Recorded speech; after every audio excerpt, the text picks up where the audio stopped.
Do you remember the last time you were stuck between doing what you wanted and doing the right thing? Maybe it was getting that satisfying last word in an argument, knowing it would reignite the fight. Perhaps it was sitting on someone's secret when you were desperate to share it with a colleague. Or bad-mouthing someone behind their back when you think that they wronged you. Going against our self-interest can feel like a huge personal sacrifice. But what if doing the right thing was always in our self-interest? And you don't have to take my word for it here. Some of the world's most successful billionaires share this philosophy, and it's a trait that ambitious young professionals can take on too. In this episode, you'll discover what motivates billionaires to do the right thing, and spoiler alert, it's not money, why self-interest doesn't lead to self-sacrifice, and the difference between motivation that fizzles out and motivation that keeps you going across the course of a career. Let's explore what happens when you intentionally choose the right thing, and why you can fool everyone except yourself.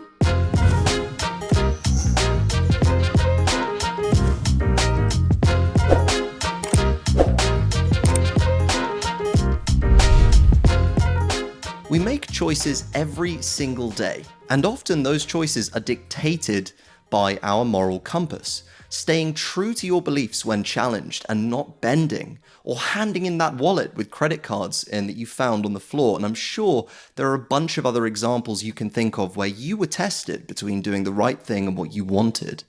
When choices are black and white, it's easy to do the right thing. But when they go against your self-interest, when it's something that you want to do, but you know you probably shouldn't, that's when you might come up short. But here's the counterintuitive truth.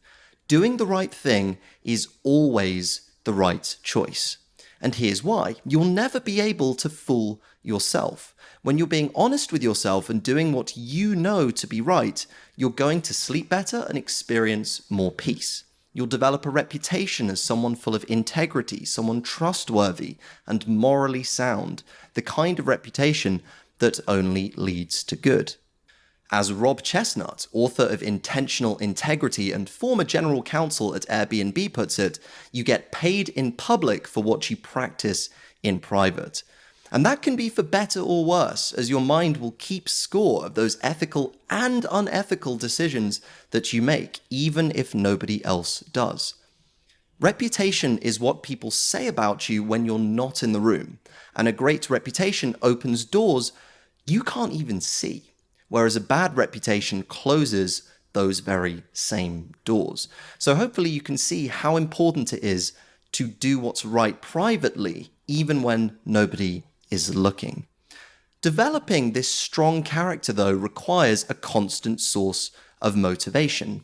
Money might be one source, praise from other people might be another source, but the problem with these kind of motivations is that they're always tied to something or someone outside of our control. We can call these extrinsic motivations. They are external to us. Extrinsic motivations come and go, but they almost always, run out eventually, leaving you flat and unmotivated. On the opposite side of the spectrum, though, is intrinsic motivation that comes from within. And this is tied solely to you, and it's always in your control. So this type of motivation doesn't have a use-by date like extrinsic do. And this is the trait that's shared by world-class performers. As I mentioned earlier, some of the world's most successful people are motivated to be better and do better by their internal drive. Oprah Winfrey once said, "Real integrity is doing the right thing, knowing that nobody's going to know whether you did it or not." Walt Disney, the entertainment mogul, said, "We don't make movies to make money, we make money to make more movies." His goal was always creating better movies for his audience, and that motivation carried him through to build the Disney that everyone knows today. Richard Branson, the founder of the Virgin Group and one of the most entrepreneurial people in business today, in my opinion, claimed that he'd never been motivated by money, but was instead motivated by a love of creating things he was proud of. And that's a drive that comes from inside him. It's not attached to anything else. And that's why these kind of intrinsic motivations are the strongest drivers for ambitious professionals. When you stop comparing yourselves to things outside of your control and set your own internal standards by which to judge yourself, the only thing that matters is if you attain them. When you're motivated to become a better person than you were yesterday, every choice is a chance to improve yourself. And baked into that is choosing to do the right thing when no one's looking, not what our selfish monkey minds want us to do.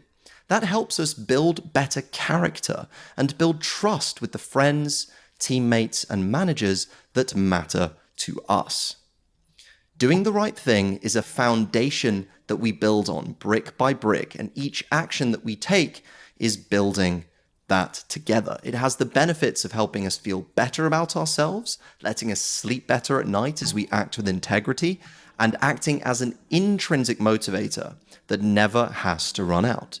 When we do the right thing, even if it feels like it's not in our self-interest, it actually is, because we become better than we were yesterday and we grow towards our goals. And some of the world's most successful people, as we've learned today, share and practice this philosophy. And it's a trait that even time-pressed professionals like you can share and apply. Thanks for listening or watching this episode of Subject Matter. If you're watching on YouTube, go ahead and subscribe now so you don't miss the latest episodes from Season 5. If you're listening on a podcast player, please go ahead and subscribe as it helps us get found in new podcast rankings. So whether you're on Apple, Spotify, or Google, click subscribe or click follow, as it really does make a difference. Thanks for watching or listening, and I'll see you next time.